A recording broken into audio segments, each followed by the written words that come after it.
ए बड़की जीजी राम राम गोड़ धरी थे। हाँ हो हमार बड़की जीजी गोड़ धरी थे हमहू। कैसन बा? अरे खुशी रहा बहनी खुशी रहा दोनों जना। अरे कैसन बा? एकदम फिट फाट बा, देखत ना का अपन बड़की जीजी के।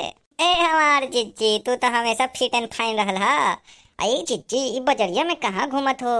आई तोहार साथे ई कौन बा हो? एकदम का बोलत है, एकदम पिद्दी पहन के घूमत है। अरे हाँ जीजी ई के बाटे हो? एकदम बित्ती पहन के घूमत है तोहरा साथ में जीजी। अरे कौन बा जीजी? तू तो ऐसा बित्ती वाला के साथ ना घूमे लू, आज कैसे बजरिया में घूमत हूँ जीजी? आप दोनों को मेरा नमस्ते। कैसी हैं आप दोनों? आई हो ददई ये तो हमनी के प्रणाम करत है हो। अरे खुशी रहा खुशी रहा। अरे हाँ जीजी ये तो हमनी जना के प्रणाम करत है। अरे के बात बा?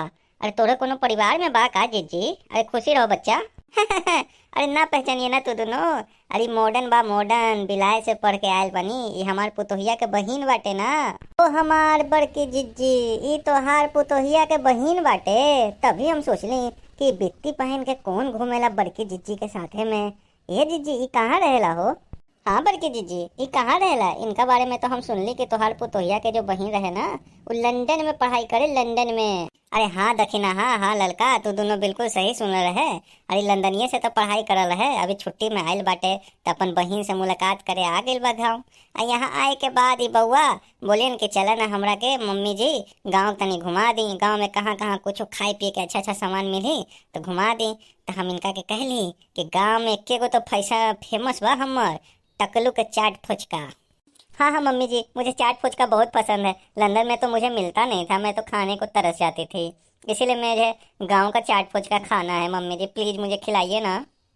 आई हो ददई ये गांव के चाट फुचका खाए खातिर कितना एकदम बेताब होइल बाटे।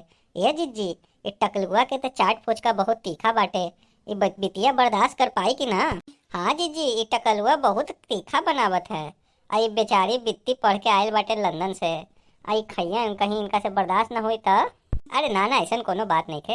अरे घर में बनल बा साग तकारी सब तो खाइत बा, ओकरो में तो तित्ता बा। अरे कोनो दिक्कत ना होई। आ तू ही बतावा ये टकलू से फेमस कोनो बा का हमार गांव में कोनो चाट फुचका वाला? एकदम सही बोलत है जीजी। अरे हमरा से फेमस कोनो ये गांव में बा का?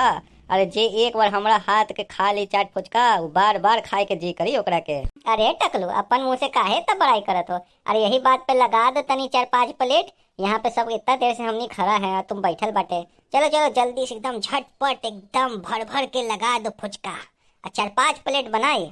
ए हमारे जीजी अरे यहाँ तो 4 जना बा तो 5 प्लेट काहे बनवात हो जीजी?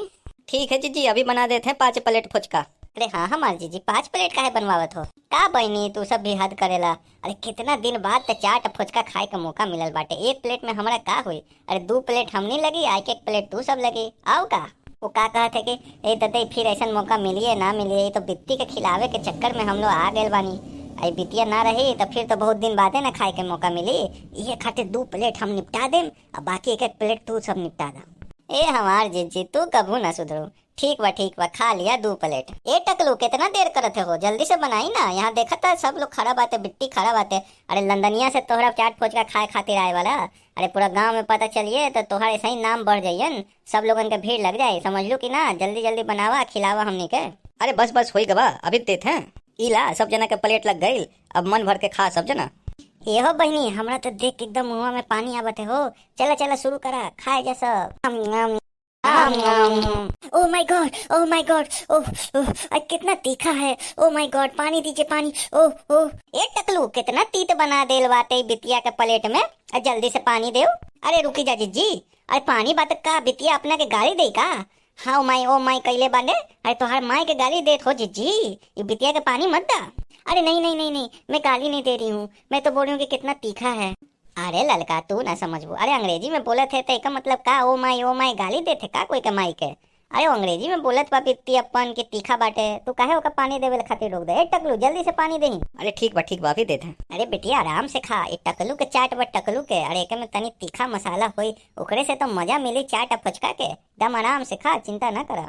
ठीक है मम्मी जी अब मैं धीरे धीरे खाऊंगी, लेकिन कुछ भी कहो स्वादिष्ट तो बहुत है। अरे हाँ काहे ना स्वादिष्ट रही। अरे टकलू के चाट फुचका बहुत दूरे दूरे से लोग आवेला खाए खातिर। मम्मी जी 1 प्लेट मेरे लिए पैक भी करवा दीजिए, मैं घर पे भी खाऊंगी। अरे ठीक बा बच्चा अभी करा देते हैं। ए टकलू, एक आध प्लेट फुचका पैक कर दी, बित्ती अपन घर पे खाई दीदी संगे। ठीक बा जीजी, अभी पैक कर देते हैं। अरे अरे जल्दी करा सब जना, जल्दी से खाइए, चलिए यहाँ से। हाँ जीजी हमार तो हो गए, चला अब सब जना। हाँ मम्मी जी मेरा भी हो गया। ये जीजी आज तो मन भर के खैली चाट फुचका, चला अब घर चला। ए बहनी लोग, अरे जाए के पहले हमारा पैसवा तो देते जा, ऐसे कहाँ जात हो। अरे टकलू, हमनी सब जना तोहरा के चोर चुहार लागत पका। अरे बिना पैसा देले चल जाए का कि हमरा लोग के टोकत बा। हाँ जीजी, ई टकलुआ के बहुत मन बढ़ गल बा।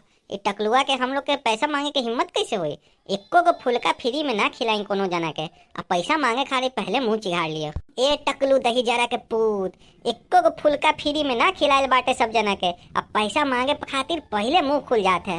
ए जीजी मुंह पे मारी एकरा के पैसा चली, अब से हमनी ना एकर दुकान पे ना आई ना तो एकरा के समझ में आई। अरे नाना जीजी काहे गुस्सात हो। अरे जाओ जाओ, बाद में पैसा दे दियो, हम तो ऐसे ही बोले रहे। अरे जाओ जाओ, कोनो चीज का बात ना। अरे तोहनी सबके तो दुकान बा, तू सब ना आबू तो कैसे हमारी दुकान चली। जाओ बाद में हिसाब हो जाए। यही कहत है टकलू, सोच समझ के बोला करो।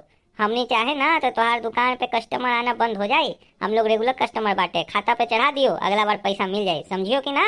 हाँ जीजी ठीक बा। तो चला बहनी, अब चल करके बित्ती के आओ भी बाजार घुमाए के बाटे, तो चले यहाँ से। अब कहाँ ले जेबो जीजी बित्ती के। अरे कहाँ ले जाइयन, अरे ही अगल बगल में आस पड़ोस में घुमा फिरा के ले जाइयन घरे। तनी बित्ती के भी गाँव के भी घूमे का मौका मिली ना, खाली लंदनिये में घूमी का। हाँ मम्मी जी, मुझे अभी पूरा गाँव घूमना है, मुझे पूरा गाँव घुमा दीजिए। हाँ हाँ चिंता न करा, चला हमारा साथे। और तू दोनों कहाँ जाते है, सब जना चला हमारा साथे साथे, बित्ती के पूरा गांव दिखाए के बा। अब भैया बहनी आप लोगन के कैसन लगे वीडियो कमेंट करके जरूर बताएं। आप लोगन से विनती बा कि हमारे चैनल के जरूर सब्सक्राइब कर ली, ताकि ऐसे ही मजेदार वीडियो हम तो नहीं खातिर और भी ला सके आगे। तो हमनी के विनती बा कि चैनल के जरूर सब्सक्राइब करी, और वीडियो अच्छा लगे तो ज़्यादा से ज़्यादा लोगों तक पहुँचाएं। एक वीडियो के लाइक करी, शेयर करी। तो हम मिलम कोई नया वीडियो में, तब तक लगी राम राम।